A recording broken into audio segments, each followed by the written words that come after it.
there is one thing in this country which William Samoei Ruto and his brigades have tried all possible means and tricks and methods to stop, then it is the Building Bridges Initiative process. They've tried everything to stop it without any success. In fact, at some point, they even unleashed the populist Punguza Mzigo initiative. The idea behind that was that if Punguza Mzigo initiative was introduced, then that process was going to go up to a referendum. And even if people were going to reject it at the referendum, so it meant that this BBI initiative could not continue, because you can't have two initiatives going on at the same time. And today, the IEBC has hit the nail on the coffin of William Ruto's brigades. The IEBC has announced that they've actually verified 1.14 million signatures in support of the Building Bridges Initiative process. And the verification process is still ongoing. So once the threshold of 1 million signatures was met, IEBC has announced that they've actually submitted the draft bill to the counties. The law is very clear in this country that if you want to change a constitution, you can use through two methods. The first one is through the parliament, and then through popular initiative. In popular initiative, the process is very simple. Just go outside there, collect 1 million signatures. After collecting 1 million signatures, it will come either as a suggestion or as a draft bill. Prepare that bill, submit it to the IEBC. Then the IEBC will confirm whether those 1 million signatures are actually registered voters. And once they've confirmed that indeed they are registered voters, then it is sent to the county assemblies. So today, IEBC is confirming that indeed the BBI initiative, referendum initiative, met those thresholds. So they've submitted it to the county assemblies. And that's where now the battle is going to be. At the county assemblies, what is expected is that at least 24 of the counties will vote yes. And then if they vote yes, then it means it's going to be taken to parliament. Once it's taken to parliament, the parliament can approve or reject. So whichever way the parliament will decide to vote, ultimately it will have to go to the people to decide. That's the honest truth. But at the county assemblies, beginning today, they'll have to count 30 days. So which means from today and the next 30 days, the county assemblies will be debating this particular bill. And then after debating it, then they are going to announce and vote. I mean, they're going to vote for it. So if they reject it, if the BBI will fail to get 24 counties supporting it, then the BBI process is going to collapse. And that's the only option now remaining for William Samoei Ruto to stop BBI. If Ruto wants to stop the Building Bridges Initiative process, then he must convince 24 counties to vote against the bill. But is it going to happen?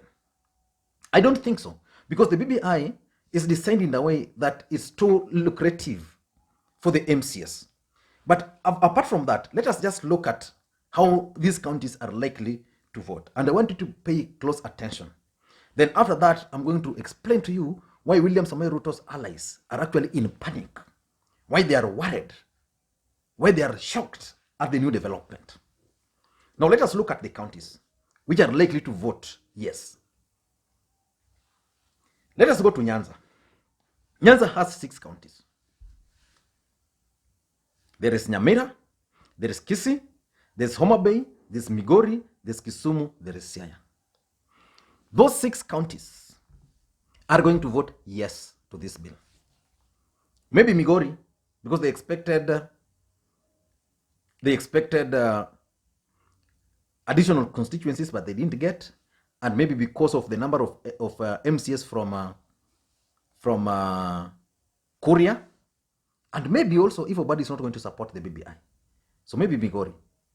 But I'm not seeing any possibility of these counties rejecting this bill. So we have 6 counties already going to vote yes.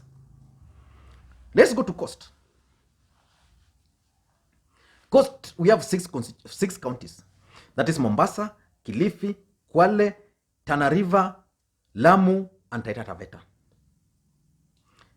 Coastal region is going to be the biggest beneficiary when it comes to the number of constituencies. I don't think they are going to reject this bill. If anything, most MCs in at the coast are allied to the ODM party. Apart from Lamu. So we add 6. So we have already 12 counties. So out of 12, they only need additional 12. Let's go to Nairobi. How is Nairobi Assembly going to vote? I can assure you, yes. Why? Consider how these guys worked with the system to kick out Sonko. Right? So it's going to vote yes. So that's 13. Only 11 counties remaining. Then we go to Western Province. In Western, we have 4 counties. There's Kakamega, there's Vihiga, there's Busia, there's Bungoma. Vihiga, that's Mudavadi and ODM. Kakamega, Mudavadi, ODM. Busia, Raila. Bungoma, Wetangula, Ford Kenya.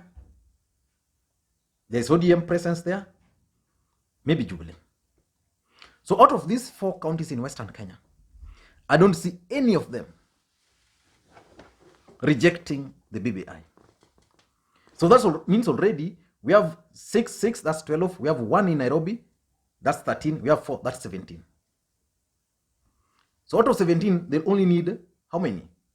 7. Now let's go to Ukambani. Ukambani, there's Kitui, there's Makwiny, and then there's Machakos. All these counties are going to vote yes. I'm saying that because they rejected the Punguza Mzigo. They're going to vote yes because of Kalonzo Musyoka, because of Alfred Mutua, because of Ngilo. Even Makwiny, the governor is resisting, but the MCS are against him. So that one is 3. So we have 3 from Makwiny, from Ukambani. Nairobi, that's 4 now. Then we have 4 from Western, that's 8. We have another 12 of Coastal Nini, so that's 20. Out of those 20, they'll only need 4. So they'll only need 4 counties from Rift Valley, Central, Northeastern, only 4.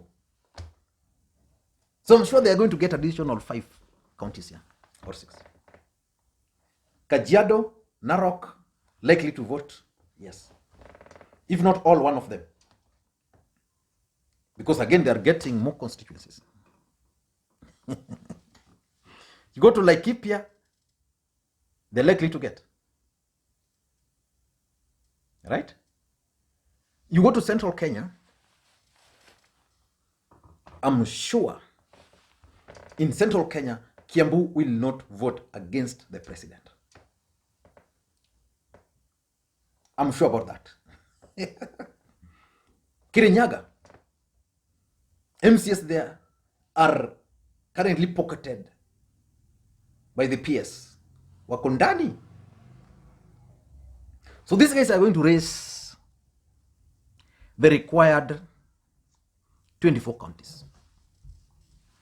If they're going to raise those required 24 counties, then it only means one thing, that we are going to go to the referendum. And if we go to the referendum, then it's now going to be a yes or no campaign. And within this 1 month, a lot of things are going to happen. The MCs are going to debate and explain why they are voting for this document. Their interest is there. The interests of their counties are there. And during this period, if these guys are going to get the required number, then it's going to be good for them. But why are William Ruto supporters worried? 4 reasons. Number 1, if this thing is going to pass at the county assemblies, it's going to be a huge boost for the BBI team. Remember what happened to Punguza Mzigo. Punguza Mzigo was expected to easily pass in central Kenya. Kirinyaga, down. Kiambu, down. Then it went to another constituency somewhere, down. It came to Nyanza, down. So the ego of Ekuru Aukot was deflated at that moment. Then he rushed to court. That those guys were influenced. Nothing really happened. That's exactly what's going to happen here. So if these counties are going to pass it, then the BBI team will have that moral booster that finally they've won. They've won. And that's the first thing. The second thing is that it will lead to several questions, especially the question of the influence of William Ruto in this country. When Punguza Mzigo initiative was defeated, people really questioned the influence of the deputy president. Because today, in central Kenya, it is assumed and perceived that William Ruto is controlling the MCS. Most of MCS are accompanying him in his rallies.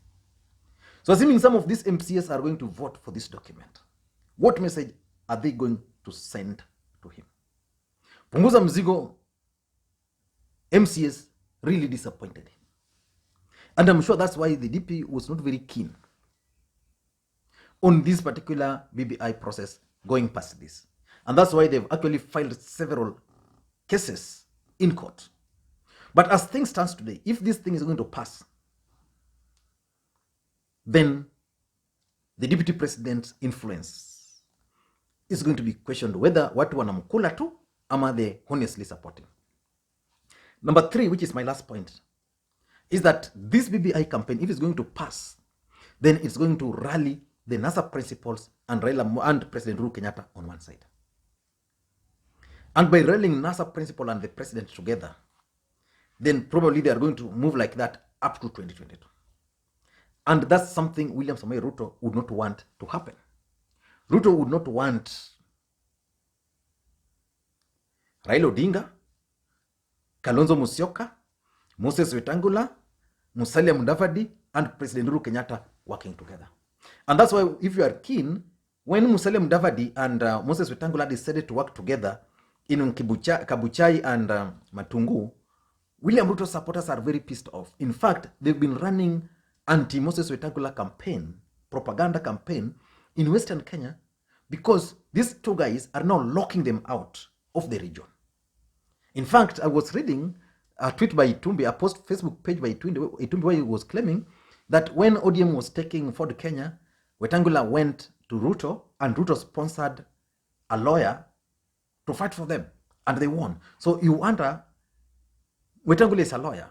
Why should Ruto intervene in a case where, as a lawyer, he could advise his legal team? Because I'm also sure Ford Kenya has lawyers in their ranks. But the fact of the matter is, William Samoei Ruto was supporting Wetangula to leave ODM, but now Wetangula is not keen on supporting him. So by these guys coming together, I don't know how he's going to react to it, but it's going to really affect his bid. Let me hear your thoughts. Do you think the BBI process is going to pass at the county assembly levels? Thank you, guys.